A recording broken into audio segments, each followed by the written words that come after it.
સુરત સહિત દક્ષિણ ગુજરાત અને મહારાષ્ટ્રમાં પડેલા ભારેથી અતિભારે વરસાદની સીધી અસર હવે શાકભાજીના બજાર પર જોવા મળી રહી છે।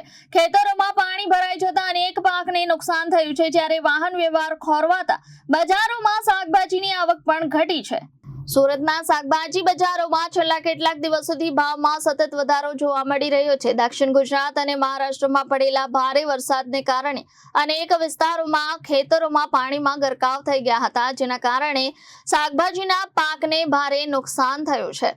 કોબીજ, ફ્લાવર, ટામેટા, રીંગણ, તુવેર સિંગ, ગુવાર અને આદુ જેવા શાકભાજીની આવકમાં નોંધપાત્ર ઘટાડો થયો છે। બીજી તરફ રસ્તા ઉપર પાણી ભરાઈ જવાથી છેલ્લા 2-3 દિવસથી વાહન વ્યવહાર પણ પ્રભાવિત થયો છે, જેના કારણે બજારો સુધી પૂરતો માલ પહોંચી શકતો નથી।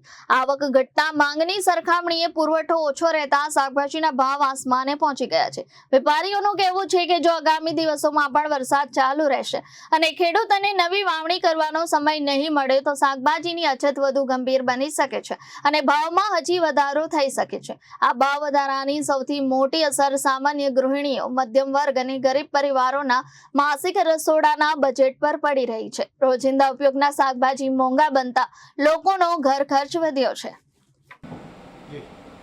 બાઉભાઈ શેખ, શાકભાજીના જથ્થાબંધ વેપારી, એપીએમસી માર્કેટ, સુરત।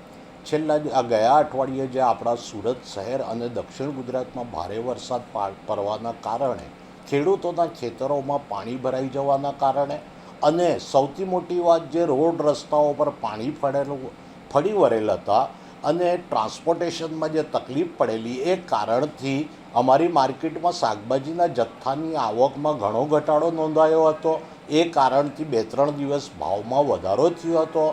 અત્યારે ધીરે ધીરે સામાન્ય થઈ રહ્યું છે અને ખાસ કરીને ખેડૂતોના જે શાકભાજી જે પાણીમાં નથી ટકતા એ લોકોના ખેતરમાં જ કોવાઈ જવાના કારણે એમને પણ બહુ મોટું નુકસાન છે અને એ શાકભાજીઓના ભાવમાં વધારા થયા છે, જેવા કે કોબીજ, ફ્લાવર, ટમેટા, આદુ, મરચાં।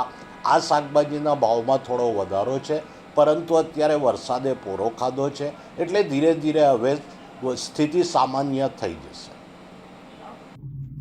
Bureau report, Janadesh news, Surat.